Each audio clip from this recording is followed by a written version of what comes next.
Saludamos a esta hora de la mañana al licenciado Edison Miño. Él es periodista, escritor e historiador y vamos a hablar de este tema del mural de la Asamblea Nacional que ha generado mucho interés en las redes sociales. Algunos que están pidiéndole a ADN que retire el mural de la Asamblea. Yo creo que son personas que tienen una postura pues ultraderechista, los que están solicitando al nuevo presidente de la Asamblea. Edison, ¿cómo le va? Buenos días, gracias por acompañarnos aquí en Ecuador en Directo. Bienvenido. Hola, qué gusto, colegas, qué bueno poder conversar con ustedes. Les agradezco su interés patriótico en defender esta obra de arte que es la memoria del país. No es ni la obra de Guayasamín, no es ni el intento de ningún partido político, ni de ningún trasnochado político que dejó ese mural pensando que ahí se hacía famoso. Es la historia del país, de las manos del pintor más conocido en el mundo y que nos permite conocer también detalles de lo que es nuestro origen. Edison, ¿por qué no les gusta ese mural? Que para mí es algo extraordinario. Ya nos hemos acostumbrado a ver cuando hacen una toma en la Asamblea, los medios de comunicación, ver ese mural maravilloso. ¿Qué les incomoda? A ver, aquí le voy a poner 3 puntos de partida para comenzar el análisis. Y de aquí va a salir el tercero en discordia, que es el verdadero interesado en retirar ese mural, no de ahora, sino de antes. Primero, quienes proponen sacar el mural están elegidos por la historia. La historia de la democracia en el Ecuador está contada allí. Esa democracia, esa historia contada allí, permite que esos legisladores que están pidiendo que se retire el mural fueron elegidos precisamente por esa democracia, por esa historia. Hay bloques como el del gobierno en asambleístas que dicen abrido, descubrido, resolvido. Ese es el nivel del debate, es decir, ay, qué doloroso poder tener que hablar así de la institución en la que trabajé 40 años. El presidente de la República y su gabinete, todos los días, y de hecho el presidente duerme al lado de un mural de Guayasamín en el acceso de las gradas del Palacio de Carondelet, en donde la gente que sube a la planta alta, donde están los despachos de los funcionarios, tiene que pasar saludando a la bandera, y atrás está Guayasamín, en una utopía, en un panel, en un mural que es una utopía. Es el descubrimiento del río Amazonas, que luego de la guerra con el Perú de 1941, nosotros no tenemos acceso directo al Amazonas porque el acuerdo de Río de Janeiro nos cortó a la altura de las vías navegables de los afluentes del Amazonas los límites entre Ecuador y Perú. Eso no les molesta, pero sí les molesta el del Congreso. En el Congreso Nacional, en el Palacio Legislativo, que está cumpliendo 65 años, el 23 de marzo de 1960 se inauguró, cumplió 65 años de inaugurado. Hay 3 murales. Uno que vino con el edificio, Mideros, y solo quiero mostrarles una fotografía. Es este señor el que representa en Mideros una hermosa escultura de 6 metros de alto. Este señor representa a los padres de la patria y a la primera Constitución. Está en piedra, en la parte frontal del edificio. Cuando ustedes han ido, lo han visto, pero pasa desapercibido. Muchas veces yo le puse en el tour de visitas guiadas y es espectacular, es hermoso. Los Mideros, pintores y escultores zimbabureños, eran más bien militantes de las ideas conservadoras. Nadie se le ha ocurrido decir, desmonten esa pared que está allí de 6 metros de alto por 100 de largo, porque no tiene la visión. Este señor parece griego, este señor es una reflexión. Y el nombre del Ecuador viene de esta hermosa representación del mito del Atlas. El Atlas cargando el mundo sobre sus hombros y al lado una mujer que representa a la geometría, a las ciencias, con un compás midiendo y estableciendo la situación geográfica del Ecuador exactamente. ¿Por qué? Pues este es el problema. El tercero en discordia es que nunca les gustó un panel que es este. Yo les envié algunas fotografías y allí van a ver ustedes, pero quería que vean ustedes, porque ese es un recuerdo. Este es una acuarela original, es un boceto original, es apenas la mitad de una A4. Me lo regaló Osvaldo Guayasamín luego de todas las visitas que hicimos cuando yo le entrevisté para salir en esta descripción que hago del mural, y luego ya hice amistad con él, le fui a visitar y en algunas de las visitas pues nos tomamos unos vinos y ahí me regaló este boceto. Este es el original. Cuando vieron esto los Estados Unidos y los amigos de Guayasamín dijeron, no, la bandera representa a los Estados Unidos, y Osvaldo retiró ese cuadro. No le borró, como dicen, ni le quitó del Congreso. No, no es verdad. En el Palacio Legislativo Osvaldo no pintó nada. Él pintó todo en su taller con 8 asistentes a los que les pidió reserva, evidentemente por todo el contenido que estaba realizando. Uno de ellos, Pavel Lewis, otro de los muralistas famosos, vivo todavía, una leyenda de la plástica ecuatoriana. Tiene varios murales en la ciudad de Quito, tiene en Caracas, Pavel, ya les voy a contar dónde tiene Osvaldo Guayasamín. Entonces retiró y le puso ese panel que representa a la CIA. Ahí está todo el conflicto. De rato en rato la embajada de Estados Unidos golpea la puerta de los nuevos funcionarios y presidentes del Congreso para decirles, oigan, ¿no querrán retirar ese mural que nos afrenta a nosotros? Eso es todo. El resto es base de una ignorancia y un desconocimiento. Más bien es un acto de servilismo, decir, mira, nos están pidiendo que retiremos, retiren. Y se han dado con la piedra en la cara al ver que les representa, que es el país el que está pintado allí, porque el personaje más cercano a nosotros que está pintado allí es Mamita Dolores Cacuango, dirigente indígena que organizó las primeras marchas indígenas del pueblo Cayambi, a Quito por derechos, sometida, sojuzgada, presa, torturada, le incendiaron sus casas, le mataron sus hijos. Ella es la que está, la más cercana.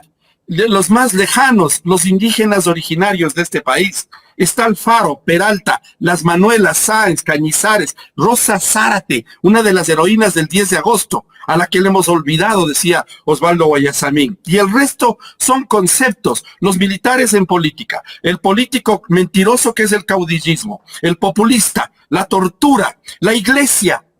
Acabo de ver en la presentación de ustedes, yo les sigo como medio de comunicación al obispo Arnulfo Romero con sus palabras. Él está representado en la iglesia en un obispo que tiene 2 juegos de caras.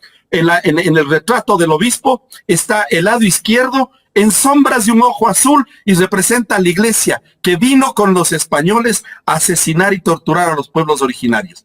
El otro lado del rostro en un juego de luces basado en el cubismo de Pablo Picasso, se enciende el color del sacerdote del retrato, el ojo cambia de color a café y representa la iglesia de la luz, la iglesia de los pobres de Taita Leonidas Proaño, de Taita Alberto. Esos son los representantes, son los conceptos. Entonces, ya cuando usted se pone a pensar en esto, ¡ay! ¿Cuáles son los verdaderos motivos por los cuales se hacen estas solicitudes?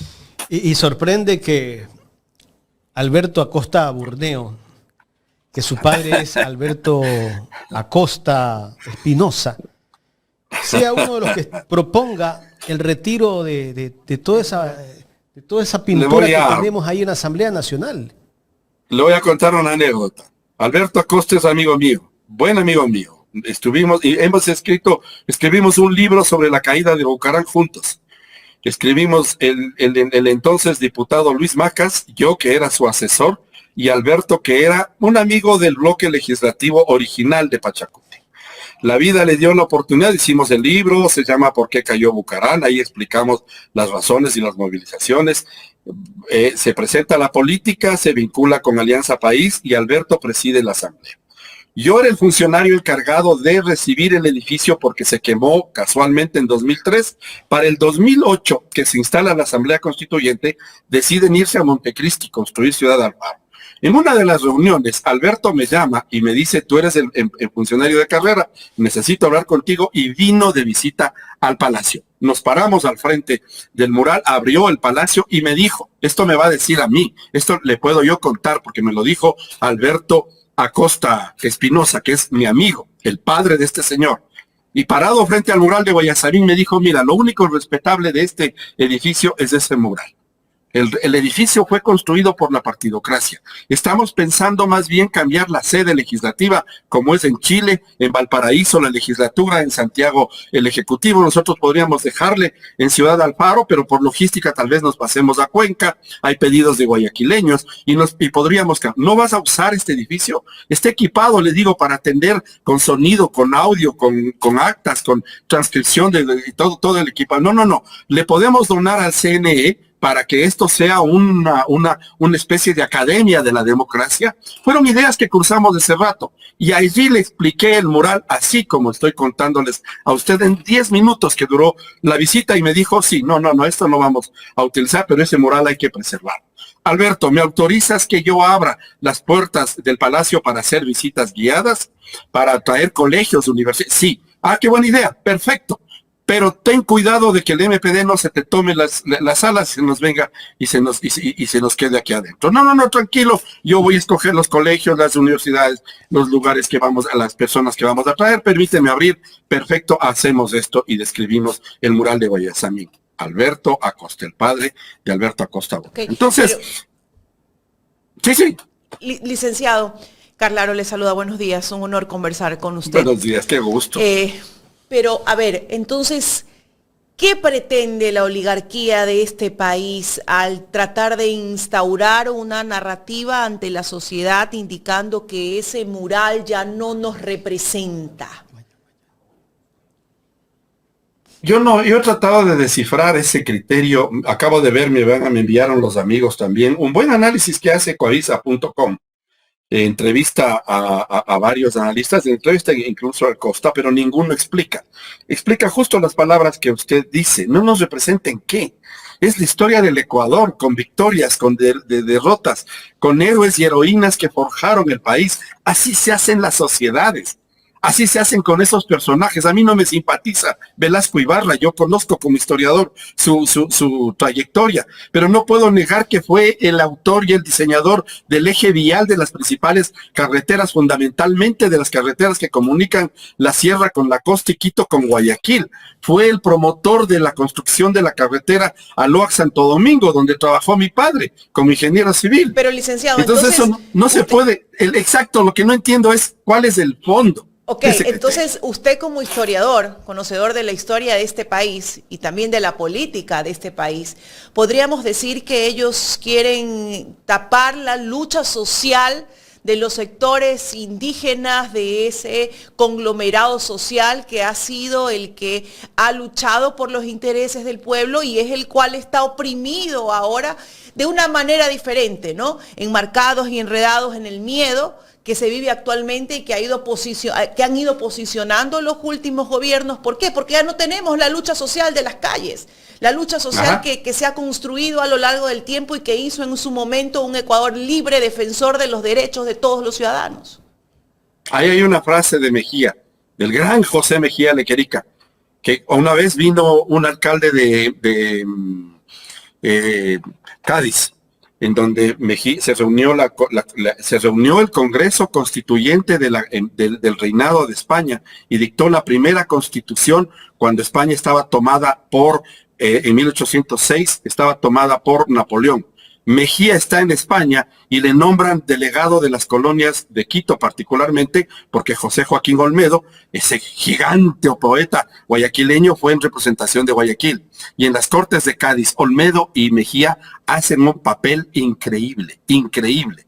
Vino un alcalde de Cádiz y me dice, Edison, ¿dónde puedo hacerle un homenaje a Mejía? No tenemos.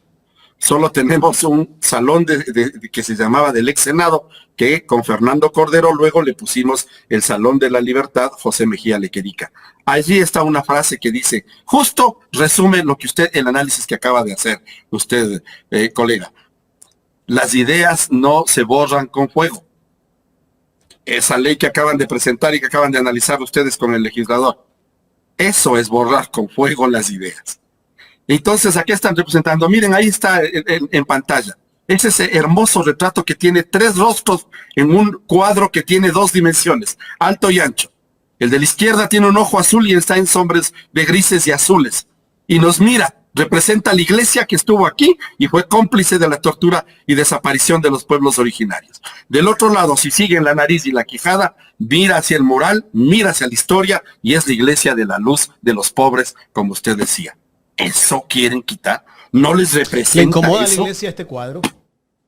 Nunca. Yo he tenido legisladores, de hecho, les envié una foto de una participación que tuvieron oficiales de la alta superioridad de la Policía Nacional conmigo y se tomaron muy orgullosos fotografías ahí delante del mural porque el nombre de su creador, el general Alberto Enríquez Gallo, está en el mural como promotor de la aprobación del Código del Trabajo cuando tomó el poder por la fuerza, por las armas, un general del ejército en 1938 y aprobó el Código del Trabajo.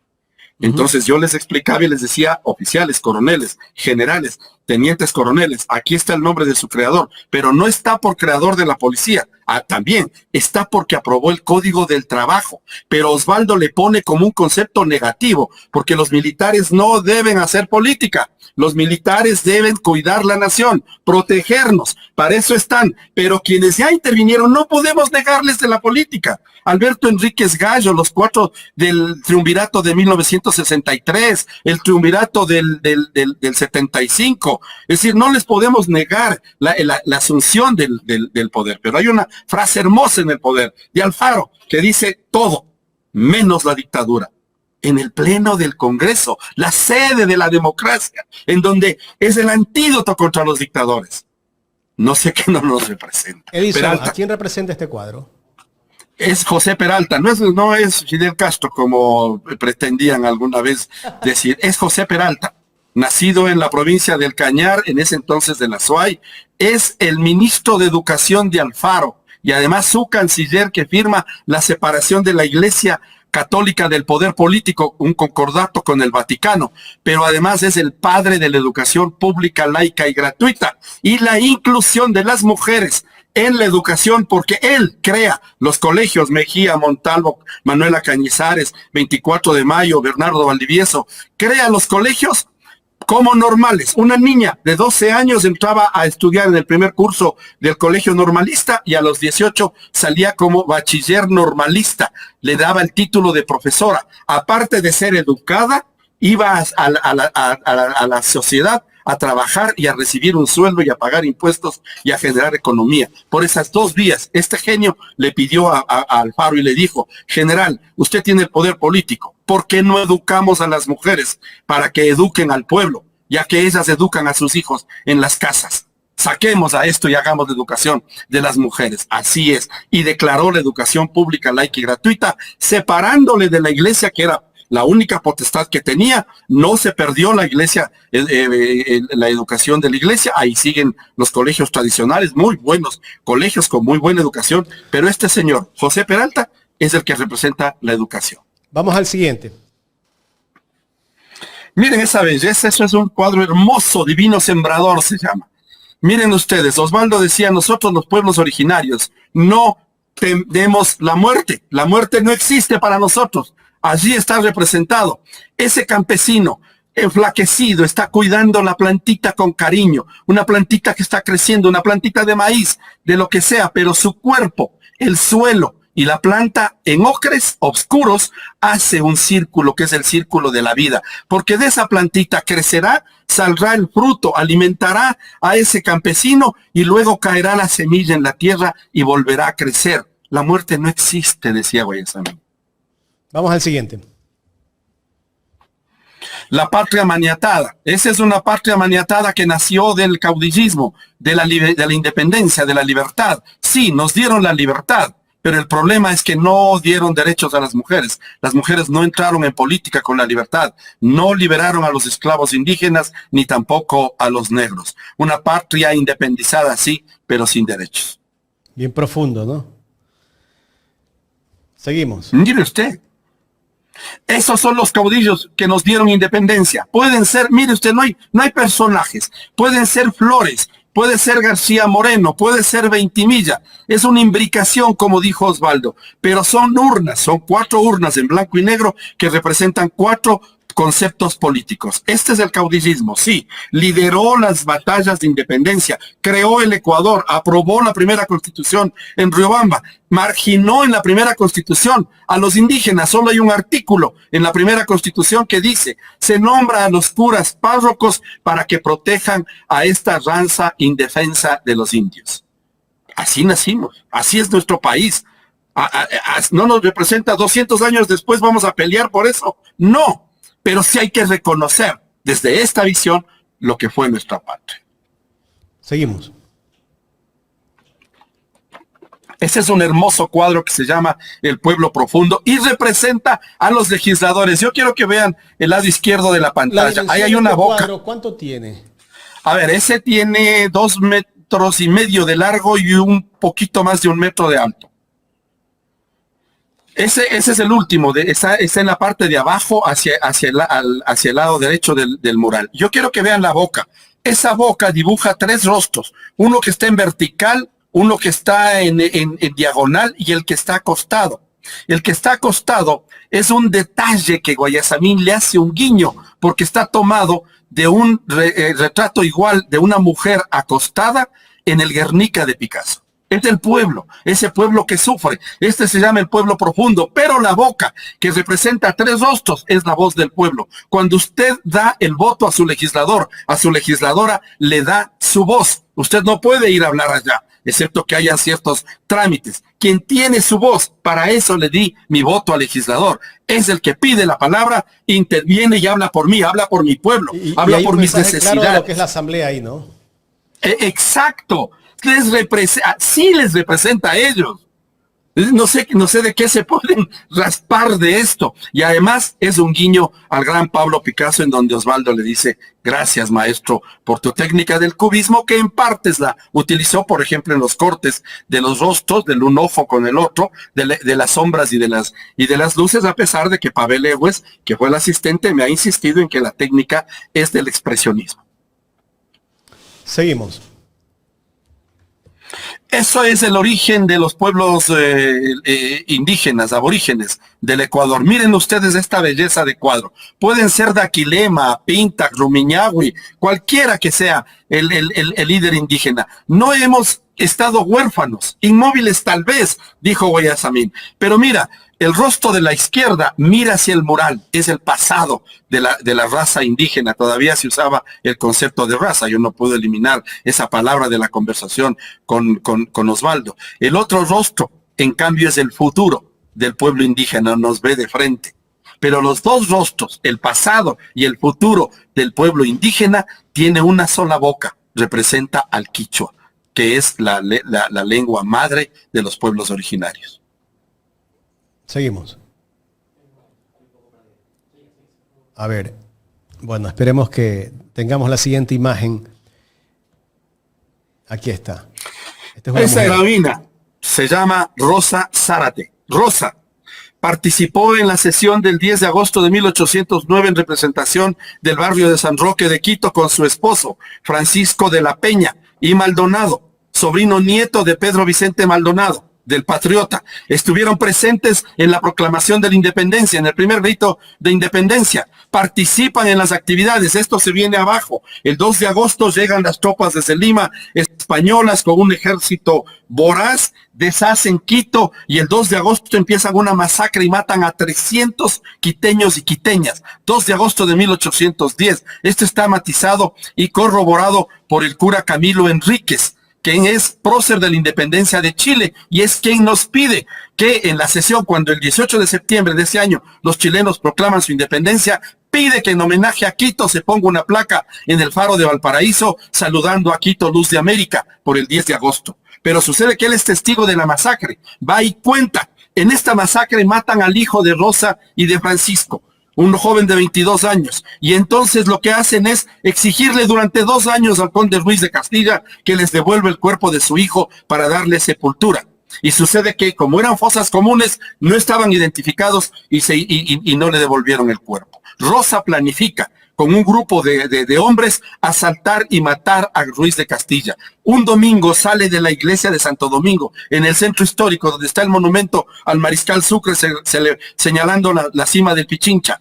allí, a una cuadra de la casa original de Eugenio Espejo y frente a la casa de José Mejía Lequerica. Miren ustedes, sale de misa el conde Ruiz de Castilla y le asaltan y le atacan. Los españoles se defienden. El conde es un anciano de más de 70 años. De los golpes y de las heridas queda mal, muere al tercer día y empieza una persecución implacable a Rosa. Ella y su esposo, sobrino nieto, conocen el camino de Esmeraldas que Pedro Vicente Maldonado y Charles Marie de la Condamine de la primera misión geodésica realizaron y se van hacia Esmeraldas. Paran en Quinindé. La ciudad no se llama Quinindé. Busquen un mapa del Ecuador. Se llama Ciudad Rosa Zárate. Ahí casi les capturan. Les roban las joyas que iban teniendo y el dinero y alcanzan a llegar a pie hasta Tumaco. Ahora es un puerto colombiano. Entonces nos pertenecía. Llegan a Tumaco y son delatados en una casa, les capturan, les enjuician y ordenan muerte por fusilamiento. El momento que le van a fusilar, Rosa Zárate está sentada en una silla, se pone de pie y les grita: un patriota no le tiene miedo a la muerte. Disparan, mueren los dos fusilados rebeldes y España ordena que les corten la cabeza y les traigan a Quito y en la plaza de Santo Domingo en una pica pongan sus cabezas y así, dijo Guayasamín, quiero recordarla a Rosa Zárate porque la hemos estado olvidando. Lo felicito, Edison, qué claridad la suya para contarnos la historia. Y saber que Rosa Zárate es Quinindé. Yo soy nacido justamente en Quinindé y así está en la cédula. ¡No! Sí. ¡Qué bueno! Y se llama Rosa Zárate la ciudad, Zárate, ¿verdad? Claro. Sí, así es, señor. Así es, señor. Sí, sí. Así es. Seguimos. ¡Qué bueno! Ese es el panel. Este es el panel. De la discordia. Así es, de esto a eso. Ahí pero está ahí el tercero. Le quitó la bandera, ¿no? Le quitó la bandera y la esvástica, que es lo más doloroso. Claro. Porque hay una esvástica. Ese era el que iba a pintar al inicio. Pintó. Porque hay una foto que yo les envié en donde Osvaldo está pintando el original de este cuadro. Y cuando yo le fui a visitar luego, me lo mostró Osvaldo, está en la casa. Pero, a ver, partamos de un hecho. La Fundación Guayasamín ya no es dueña del mural. Los herederos de Osvaldo ya no son dueños del mural. Nosotros le pagamos a Osvaldo a través de este contrato que está aquí firmado por Jorge Zavala Vaquerizo y Osvaldo Guayasamín, 38 millones y medio de sucres, con los cuales la propiedad pasó al Estado, es decir, a la función legislativa, en aquel entonces, al poder legislativo. Por lo tanto, sí, el presidente del Congreso puede hacer lo que le dé la gana con ese mural. Pero a la muerte de Osvaldo, el Instituto de Patrimonio y Cultural de Patrimonio Nacional declaró intangible e invaluable. No se puede vender, no se puede valorar, no se puede calcular y no se puede mover. Interesante. ¿Tenemos más imágenes, Jorge? Pero como ven ustedes, la demostración de Osvaldo, no, ¿dónde está la ideología? ¿Dónde está el indio Guayasamín? Es la historia expresada a través simplemente de un estilo artístico, punto. De hecho, hay artistas como Eduardo Kigman, que tiene el mural, ahí está. Ese es el original, eso no me deja. Ahí está cuadro? Pintando. Es la fundación, los herederos. Porque ese no formó parte de la compra, porque la compra, lo que se pagó fue lo que está instalado. Todas estas otras cosas, los bocetos, el afiche que tengo aquí atrás, por ejemplo, que mandó a imprimir Osvaldo, del que se hicieron 10,000 ejemplares y que el Congreso no quiso recibir, en aquel entonces tampoco los quiso recibir, ahora la Fundación los regala en sus eventos, porque Osvaldo está enterrado en su propia casa, como pidió él, en el origen de la famosa canción, que también representa ese cuadro del campesino, cuando dice: yo quiero que a mí me entierren como a mis antepasados, en el vientre oscuro y fresco de una vasija de barro. Osvaldo está enterrado al pie de un pino canadiense que él mismo sembró en su casa en una vasija de barro. Y cada 6 de julio, que es su cumpleaños, nos reunimos los amigos, los que le conocimos, y nos tomamos una copa y le brindamos una copa a Osvaldo al pie del árbol en su vasija de barro. ¿Qué quería expresar Osvaldo Guayasamín cuando pintó esta obra específicamente, este retrato específicamente? Este se llama la injerencia extranjera. Lo que él me explicó, lo que él explica, porque hay un libro de un escritor al que le explica antes de instalar el mural. A mí me explica luego. Les cuento entre paréntesis nomás por qué resulta que me hago experto yo, siendo un comunicador y luego historiador. Es porque yo era el periodista de la presidencia del Congreso. Y Jorge Zavala Vaquerizo me ordena y me dice, cuando firmaron el contrato, me dice, tú vas a estar pendiente de esto. Cuando te llame, tienes que entrar. No puede entrar nadie al salón. Nosotros como legisladores nos pasamos al salón del Senado, ahora José Mejía. Allá vamos a trabajar. Nadie va a entrar. Solo van a estar los trabajadores de Osvaldo. Cuando te llamen, tú le haces 8 meses. Cuando te llamen, tú entras y le entrevistas y haces toda la difusión periodística que haya que hacer. Cumplí. Yo me moría de los nervios. Tenía 25 años. Estaba empezando mi carrera y le entrevistaba al monstruo de Guayasamín. Entonces, cuando golpeé la puerta, me abrió Pavel Egues. Eso nos recordamos hasta ahora tomándonos un café con el Pavel. Y cuando entré me dice, hola, me dice, está en mi libro, en el libro digital que les envié, estaba despeinado con la melena, así como está él, con la melena encanecida, pero además se movía, estaba con una camiseta de blue jean, un pantalón blue jean que estaba lleno de polvo, y se movía y dice, a ver, tú eres el periodista, a ver, no me entrevistes. Te voy a contar la historia de nuestros pueblos, de Latinoamérica, de mi pueblo, en el tiempo que quedemos. Y me regaló las 2 horas más hermosas y privilegiadas que me dio la vida. El estar de testigo de 2 horas, de que se me fueron las lágrimas, se me iban las lágrimas. Yo fumaba, en aquel entonces fumábamos al interior del salón de sesiones y Osvaldo me ofreció un tabaco. Pero como tomaba notas a mano, le dije, no, gracias, dejé de fumar, se me iban las lágrimas porque escuchando todo esto. ¿Qué quiere decir? Entonces ahí dice Osvaldo, esa es la injerencia extranjera. No se trata de molestarle a ningún país en particular, pero las Islas Galápagos fueron utilizados como base, como portaaviones de combate, y cuando se fueron los Estados Unidos, que no usaron para nada las Islas Galápagos, ni siquiera nos dejaron los jeeps o los motores o los sistemas de purificación de agua. Todo destruyeron, bombardearon y botaron al mar. No nos dejaron nada. Así nos han utilizado. La guerra del 41, cuando nos invade el Perú, no es por locura, es porque hay un pacto entre caucheras y petroleras estadounidenses con peruanos para tomarse esos territorios y explotar el petróleo hasta ahora.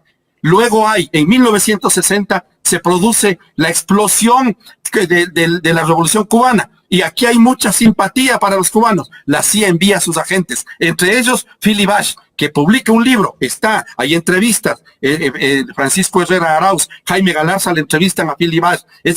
Creo que es el único agente de la CIA que se hizo público su trayectoria. Estuvo en Uruguay contra Mujica, estuvo aquí contra los comunistas ecuatorianos y estuvo en el Tlatelolco Rojo de México. Eso dice en su libro Philly Bash. Y dice, generamos 2 golpes de Estado en el Ecuador. Eso no, injerencia extranjera de la CIA, reconocido por la CIA. Ahora viene uno de los Kennedy y dice, puede ser que la CIA asesinó a Roldós. ¿Tiene o no razón, Guayasamín? Por supuesto. Este es el cuadro que pintó. Que no está porque esa es la foto de la acuarela que me regaló a mí y que está guardado ¿ese era el en la original? fundación. Ese era el original, sí. ¿Qué marcaba el original? Miren, La bandera. La bandera y arriba de la bandera una esvástica nazi. Seguimos. Era muy fuerte y le pidieron. Ese es el militarismo. Son los militares antes de, ¿quién en le pide política. que la cambie, licenciado? ¿Quién pide? De lo que reconoció Osvaldo y luego conversé yo, hay mucha gente, por ejemplo, voy a decir un nombre, a pesar de que no me gusta, ni a Osvaldo le gustaba decir los nombres, el doctor Juan Cordero, que fue ministro de Educación de Gustavo Noboa Bejarano después de Maguad, fue mi jefe en el Congreso. Cuando le expliqué esto, dijo, mira, yo sí tengo conocimiento de lo que me estás contando, porque soy amigo de Osvaldo, él tiene un museo en Cuenca, un museo que se llama Las Culturas Aborígenes, del doctor Juanito Cordero, y dijo, yo le visité, entre otros amigos, y le visitamos a Osvaldo, y le dijimos, la bandera representa al pueblo de los Estados Unidos, no te pongas en ese plano, cambia el ícono. Entonces Osvaldo retiró el cuadro en su taller y pintó el otro, el de la CIA. Vamos al siguiente. Este representa, y les voy a contar una anécdota hermosa, en ese mural, yo le he tenido al presidente de China, les he tenido a, qué sé yo, todos los visitantes ilustres que les puede ocurrir aquí.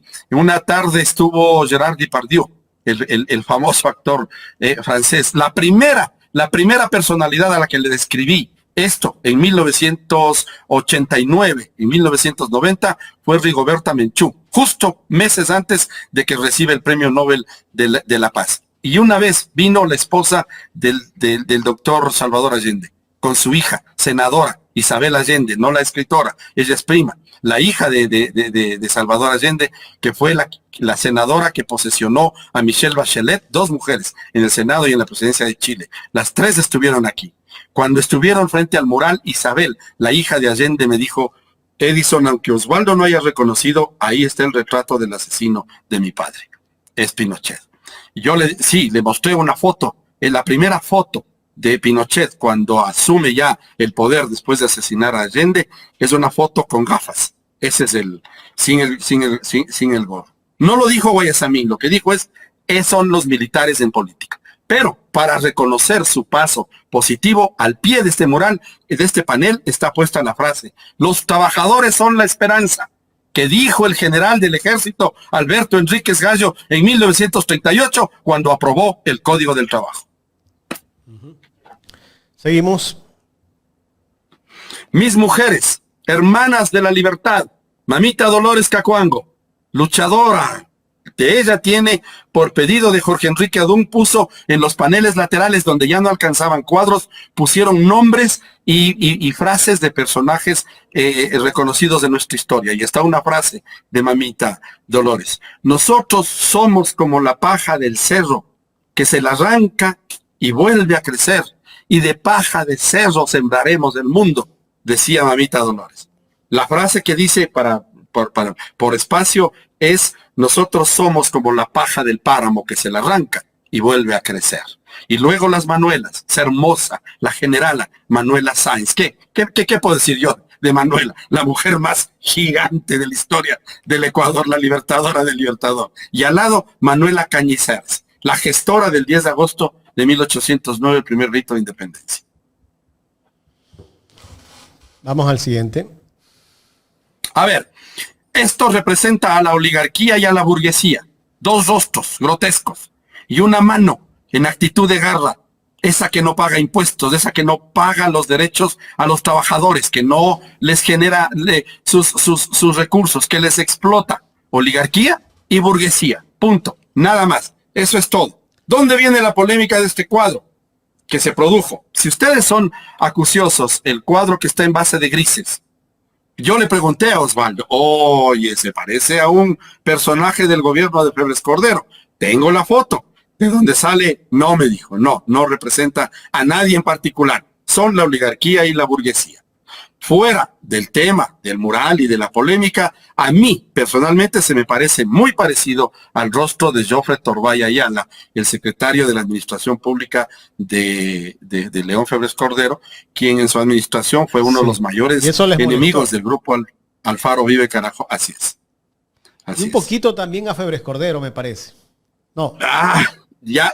Mira, yo me puse una camiseta de Miguel Ángel para aceptar tu invitación de donde está la Capilla Sixtina, porque quería representar lo que Osvaldo me dijo. Yo como Miguel Ángel, como dijo Miguel Ángel, yo no pinto con las manos, pinto con el pensamiento. Y luego el espectador es el que se hará idea de los conceptos que están allí. Y todas las imágenes las escogió Guayasamín mismo, presentó su propuesta. Todas. De hecho, tienes tú una foto. Toda esta pintura maravillosa, todos esos cuadros que tenemos en esos paneles. Tienes tú una foto donde está el boceto, que es un cuadro en cartulinas pequeñitas, de 1 metro por 1,5 metros, cuando empezó a trabajar. Si ves el boceto, no es parecido al mural, cambió algunas ubicaciones. A ver, el Osvaldo se paró frente al frontal. Te envié también una foto en blanco y negro de cómo era el salón de sesiones antes del mural de Guayasamín. Se paró frente al mural al frontal de madera, exacto. Ahí estaban las banderas de las provincias, creo que eran 20 provincias, la del Ecuador, y un escudo en bronce que todavía está afuera. Ahí se paró y dijo: ¿qué hago aquí? retiró el frontal de madera, las banderas están afuera, en el pasillo de acceso, que ahora se llama Matilde Hidalgo, y dijo, voy a colocar una enorme estructura de aluminio y hierro de 30 metros de largo de base y 10 de alto, 300 metros cuadrados, en los que va un frontal, una base de pino canadiense para que sea el marco del mural y el resto los 23 cuadros. Están ajustados con pernos y con tuercas en cajas. ¿Por qué? En cajas de madera. Porque si tú prendes la luz del salón de sesiones, los ojos hacen sombras, las narices hacen sombras, porque está iluminado. Todo es patrimonio. Inclusive las lámparas alemanas con las cuales se establecieron los detalles de la iluminación. Así está establecido el mural. Ahora, ¿cuánto le costó eso? Él llevó una cuadrilla de trabajadores con andamios para instalar. Cuando ya estuvo casi un mes antes, en julio del 88, bajó los 23 cuadros y les instalaron. El costo total, realmente los 38 millones representan, ahora veo inclusive en la nota de Coavisa que representarían algo así como $190,000 más o menos. $200,000. Casi $200,000, pero un cuadro de Osvaldo Guayasamín en Sotheby's, en la casa de subastas de arte de Londres, se vendió en $400,000. Un cuadro. Entonces, realmente es invaluable. Es invaluable. Y como secreto estaba interesada en comprar parte de los cuadros, ¿no? Como secreto les digo que no es la primera vez que se intentó sacar. Hubo un diputado del Partido Roldosista Ecuatoriano que antes militó en la Izquierda Democrática y que un momento, cuando estaba el gobierno de Sixto Durán Ballén, se paró frente al mural y pidió la palabra y dijo, señor presidente, yo aprovechando el momento quiero pedirle que por favor, si hay la oportunidad, vendan ese mamotreto que está aquí al frente de nosotros. Habrá incautos que todavía quieran pagar un buen dinero por eso. Y con ese dinero nos arreglen las oficinas de los diputados, que son realmente unas posilgas. No voy a decir el nombre, está vivo todavía, él sabe a quién me refiero, consta en actas, pero ya les doy la pista de por dónde, no es la primera vez. Y luego cuando se reconstruyó el edificio, porque en el 2003 se incendió casualmente, para el 2004 alguien sugirió que debería salir a la parte de afuera del mural, del edificio, ponerle una pantalla de vidrio que le proteja, un espejo de agua que le refleje, y entonces cuando empezó esta jornada hicimos la misma batalla de ahora junto a la Fundación Guayasamín, y François Mitterrand, el entonces presidente de Francia, que era miembro honorario de la Fundación Guayasamín, les escribió a los legisladores, a los políticos que estaban sugiriendo y les dijo, miren, lo que tú decías al principio, Jaime, cuando uno hace una fotografía de un evento frente al mural, el mural es el protagonista. Una posesión, un discurso, una visita guiada, lo que ustedes quieran. Si le sacan, ¿cuántas personas pasan por delante de la calle Piedrahíta, hoy cerrada con vallas? No pasa nadie, sino los que quieren entrar a la asamblea. ¿Cuántos verían el mural si le sacan afuera? ¿10? ¿100? ¿1000? Con una fotografía ven millones de personas. Punto. Y no le dejamos sacar esa pretensión del mural. Si ustedes revisan todo ese proceso, se logró detener también con esos argumentos. Qué importante.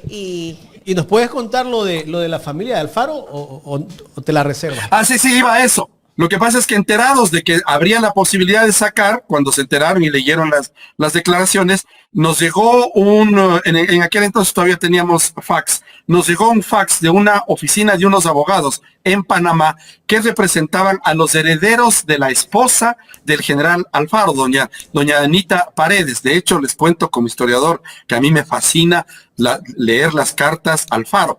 Por más carta dolorosa que tenía que explicarle a su esposa, de decirle que estaba preso, que le consiga dinero para salir, que estaba escondido, que estaba huido, le empezaban las cartas diciéndole, Anita de mi alma. Siempre le escribió así. Y a la Anita de su alma, los herederos, enterados de esto, emitieron un criterio y dijeron, si les interesa vender el panel de nuestro ascendiente, Eloy Alfaro, nosotros proponemos $3 millones para adquirirlos. 3 millones. Algo que costó 200.000, ¿no? Y eso vale Exacto, mucho más, ¿no? Exacto. Eso vale mucho más. No, ya es invaluable. Ese cuadro que está en pantalla es el boceto. Ahí así se inspiró Osvaldo. Estaba en el despacho de él, en el estudio. Cuando yo fui, nos tomamos una fotografía. De hecho, estamos a los lados. Le acorté para que entre en la pantalla. Y él tiene con fotos de esa. Un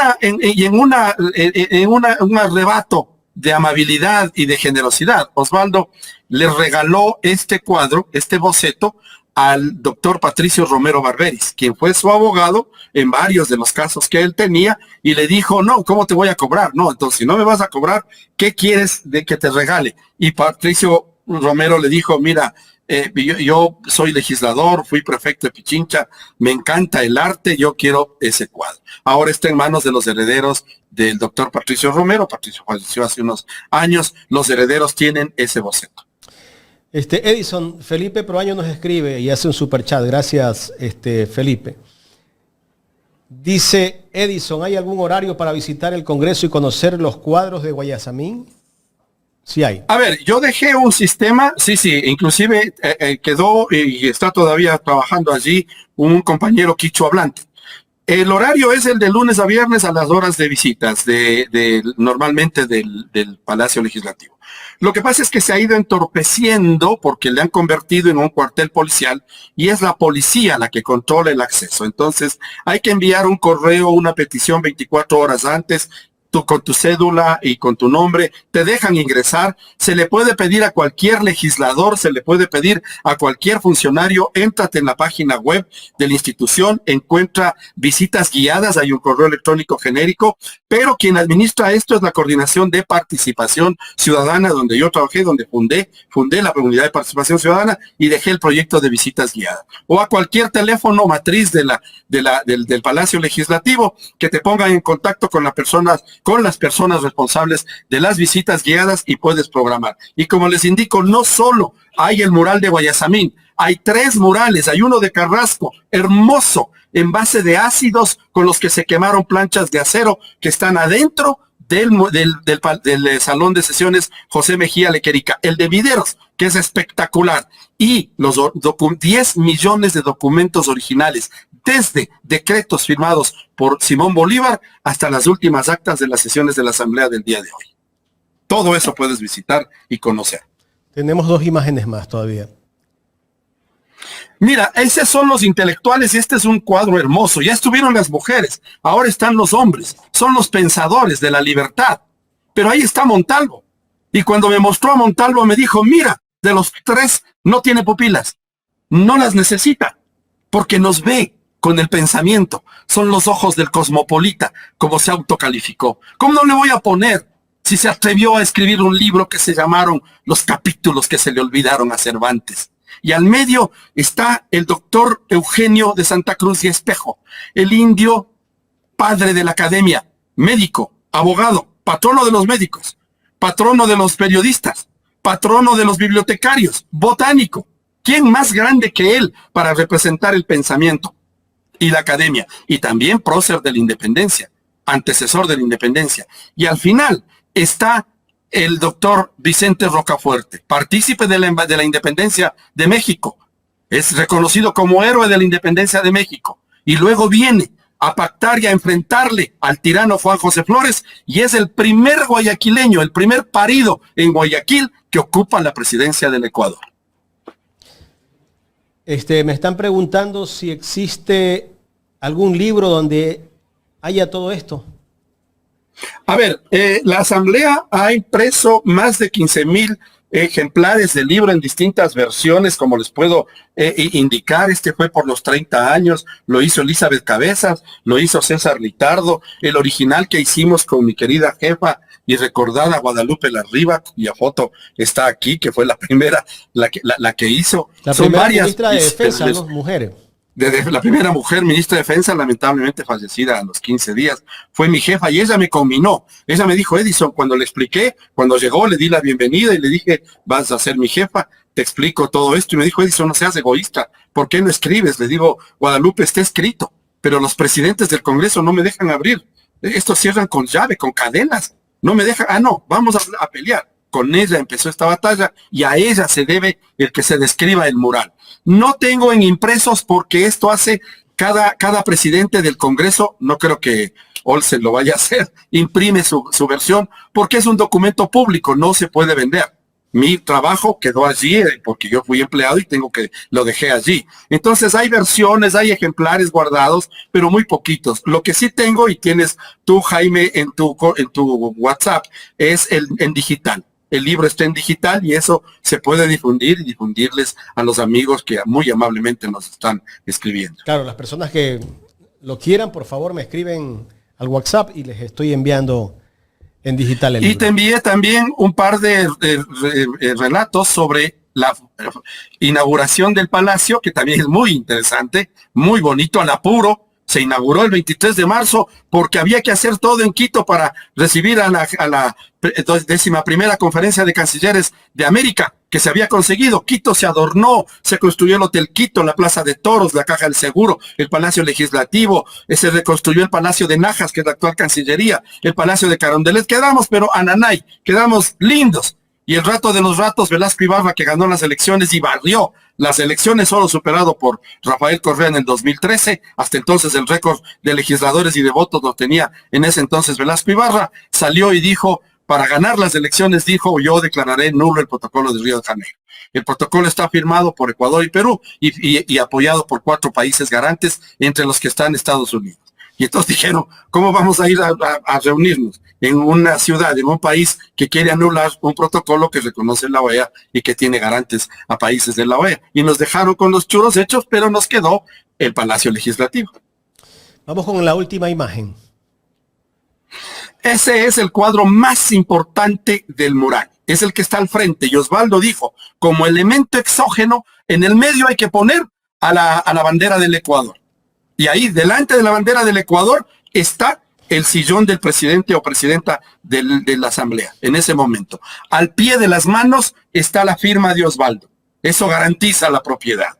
Eso lo hizo en una sesión reservada el 5 de agosto del 88. Solo estuvimos 12 personas presentes. Quiso hacerlo en privado. Firmó y dijo, es de ustedes, es del país, es la imagen de la patria.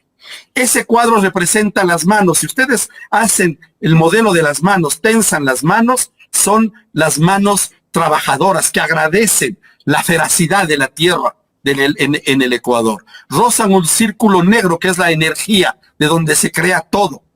Y luego están la representación de la comunidad Aguá.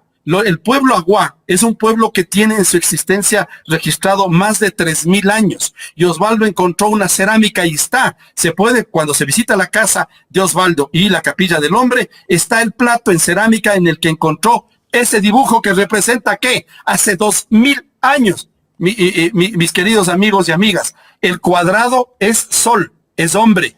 El círculo es luna, es mujer.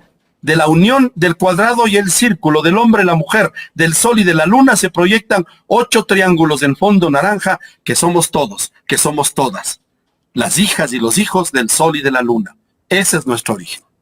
Qué interesante. Edison. Una cátedra hemos recibido el día de hoy. Yo no sé. Sin duda alguna. Yo no sé ustedes como comunicadores inteligentes, ¿dónde ven un motivo para sacar a ese mural por caduco o por... No hay motivo, simplemente... No puedo explicar. Me lleva hasta las lágrimas, exacto, tratar de explicarme tanta perversidad. Eso quieren, borrar la historia. Pero ver la calidad de asambleístas que tenemos en esta nueva asamblea, lamentablemente, deja mucho que decir. Como usted dijo hace rato, hay gente que ni siquiera habla bien, ¿no? Veíamos a una ex ministra de Ambiente. Hoy día justamente pusimos parte de la primera intervención de Sade Fritz, donde tuvo que leer todo el discurso que tenía para intervenir. Y te voy a hacer una aclaración. Antes de la Constitución del 2008 era prohibido leer en el Congreso. Si ustedes recuerdan las sesiones del Parlamento, del Congreso, de la Cámara Nacional de Representantes, cuando un legislador quería leer algo, tenía que pedirle autorización al presidente. Señor presidente, pido que el señor secretario, con su autorización, lea el artículo 38 del Código Penal, que tiene que ver con mi intervención. Y si no, señor presidente, autoríceme leer el Código Penal que tengo aquí en mis manos. En sus intervenciones no podían leer, es hablar, es parlamentar, la voz del pueblo, esa voz que está ahí, registrado el triple rostro del pueblo profundo. Te están dando tu voz.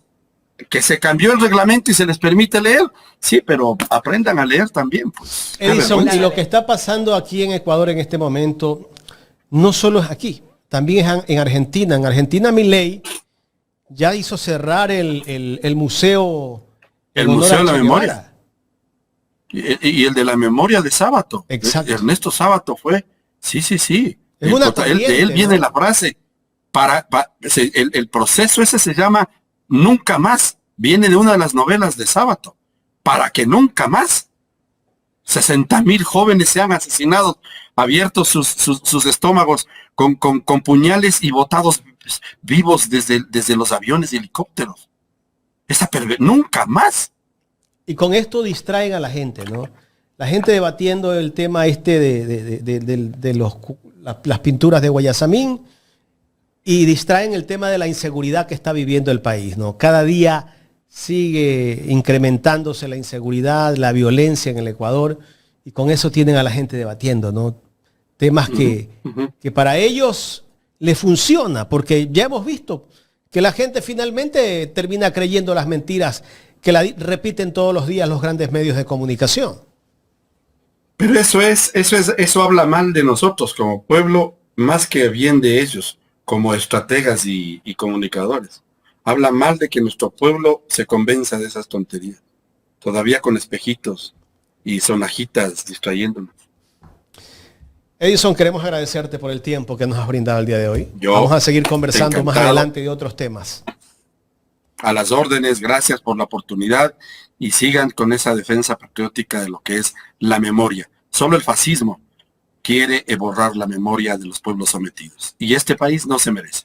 Es un pueblo poderoso, es un pueblo heroico. Venimos desde abajo, hemos tenido derrotas y victorias y nos merecemos una mejor vida. Gracias por su trabajo y por la invitación, amigos. Gracias. Edison Miño, historiador, periodista, escritor, conversando con nosotros en esta mañana aquí en Ecuador en Directo.